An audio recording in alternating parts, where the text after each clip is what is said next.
Դինամո մարզահամալիրում Հայաստանի ուժեղագույն քիք բռնցքամարտիկներն են։ Տարիքային տարբեր խմբերում նրանք պայքարում են չեմպիոնական տիտղոսի եւ հավաքականում տեղ գտնելու համար։ Ֆուլ կոնտակտ, լոկիկ, լայթ եւ կամեկ ոճերում մրցաշարին ընդհանուր առմամբ մասնակցում է 200-ից ավելի մարզիկ Երևանից եւ Հայաստանի բոլոր մարզերից։ Ֆեդերացիայի նախագահն ընդգծում է, որ այս տարի մարտունակ թիմեր են եկել նաեւ մարզերից։ Սյունիքի մարզում շատ լավ կազմ ունենք մարզիկների, Շիրակի մարզում, Գեղարքունիքի մարզում, Հայաստանի քիքբոքսինգի ազգային ֆեդերացիան ունի բոլոր մարզերում մարզադպրոցներ, մասնագիտացված քիքբոքսինգ մարզաձևով զբաղվող,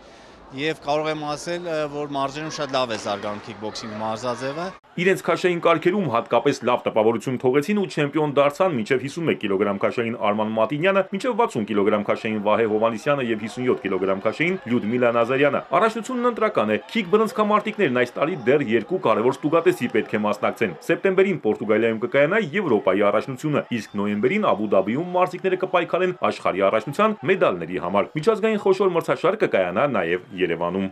Լավագույն մարզիկները, ովքեր այս մրցաշարին հաղթող կճանաչվեն,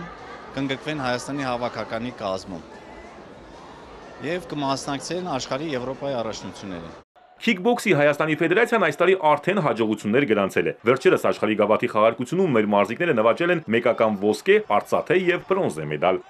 Արամ Մանուկյան, Սիմիկ Մայիլյան, Էպիկենտրոն։